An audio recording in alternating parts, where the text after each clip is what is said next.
Shalom, dalam kesempatan ini kami akan membuat video tentang menebar perdamaian secara modern dan solusi konflik. Nah, sebelum itu perkenalkan nama saya Andrea Pusaka. Nama saya juga adalah Selvin Susanto Lura. Selamat menyaksikan videonya. Shalom bro. Shalom. Saya baru membaca artikel loh tentang menebar perdamaian sebagai model solusi konflik. Oh ya, maksudnya seperti apa itu? Jadi konsep ini menekankan pentingnya menyelesaikan konflik tanpa kekerasan melalui komunikasi yang baik, empati dan saling pengertian. Aku setuju. Kadang kan konflik kecil itu kan bisa menjadi besar karena banyak yang tidak mengerti cara menyelesaikan. Iya benar.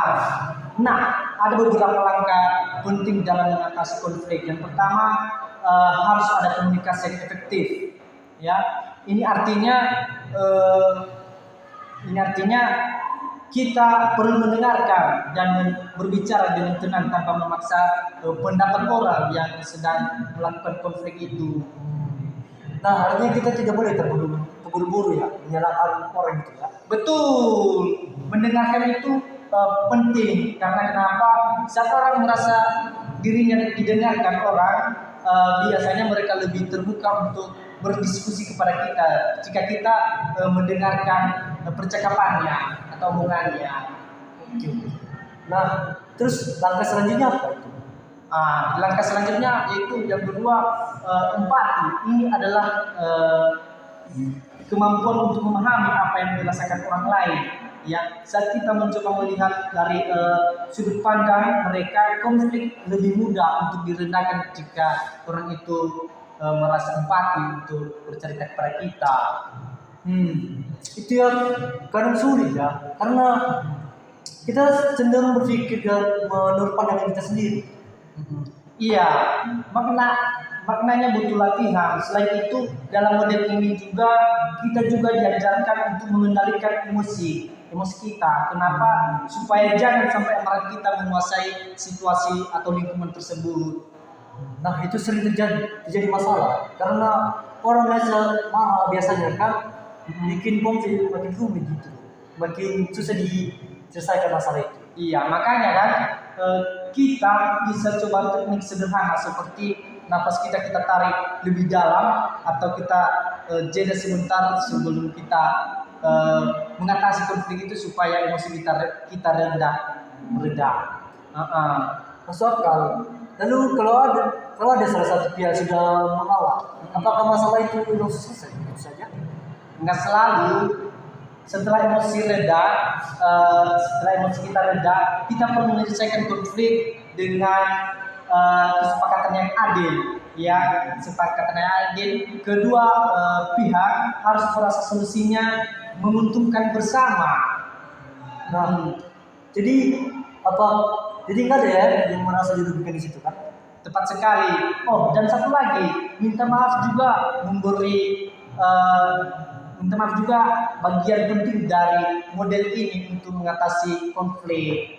Nah iya, kadang orang itu banyak orang yang gengsi untuk meminta maaf gitu. Kadang dia sudah berbuat salah kan, tapi dia gengsi dia untuk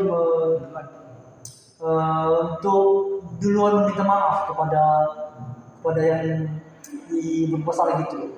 Iya betul. Padahal meminta maaf itu menunjuk keberanian dan niat baik juga kan. Memberi maaf juga penting agar tidak ada dendam lagi kepada dua pihak tersebut. Nah iya. Jadi intinya perdamaian itu fokus pada komunikasi kan. Empati, kendali, emosi, mencari solusi bersama dan saling memaafkan kan. Betul sekali. Kalau semua orang menerapkan ini, konflik bisa diselesaikan dengan damai. Gitu ya. Aku jadi tertarik. Bagaimana? Apakah ini bisa diterapkan di semua situasi?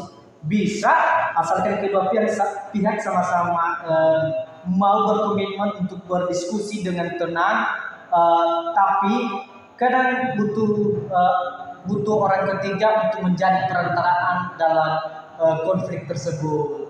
Paham. Aku rasa konsep ini yang bagus. Apalagi kalau diterapkan sejak dini, misalnya di sekolah ataupun di lingkungan kerja. Iya, karena perdamaian ini dimulai dari langkah kecil saja. Iya, dimulai dari langkah kecil aja dari diri kita sendiri gitu.